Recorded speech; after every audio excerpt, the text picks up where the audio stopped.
জীবনের ভার বইতে পারা সহজ কাজ নয়।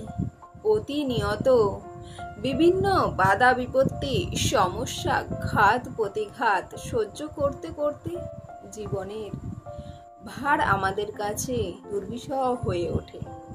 আমরা টুকরো টুকরো হয়ে ভেঙে পড়তে থাকি, হাঁপিয়ে উঠি এই ভার বইতে বইতে। এক সময় মনে হয় সব ছেড়ে অনেক দূরে কোথাও পালিয়ে যাই। মন একটুখানি ভালোবাসার প্রশ্রয় খোঁজে। শরীর জুড়ে অসম্ভব ক্লান্তি বলে ওঠে, আর পারছি না। মাথার উপর সমস্যার বোঝাগুলো নিয়ে লড়তে লড়তে চারপাশটা শূন্য মনে হয়। তারপরেও আমরা কাছের মানুষদের ছেড়ে পালাতে পারি না।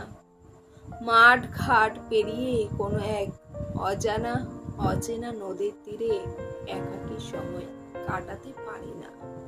স্নেহ, ভালোবাসা, মায়ার বাঁধনে জড়িয়ে থাকা মানুষগুলোকে ভালো রাখতে রাখতে নিজেরাই ভেতর থেকে শূন্য হয়ে যায়, আর মনকে বইতে না পেরে অবশেষে অসীমে মিলিয়ে যায়।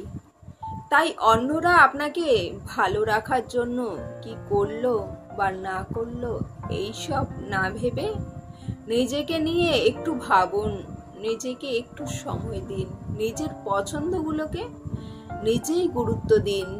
জীবনের ছোট ছোট ইচ্ছেগুলোকে নিজেরই পূরণ করুন। নিজেকে নিয়ে ভাবুন, নিজেকে নিয়ে ভাবা, নিজেকে ভালো রাখার চেষ্টা করা সব সময় স্বার্থপরতা নয়। নিজে ভালো থাকলে তবেই অন্যদের ভালো রাখতে পারা যায়।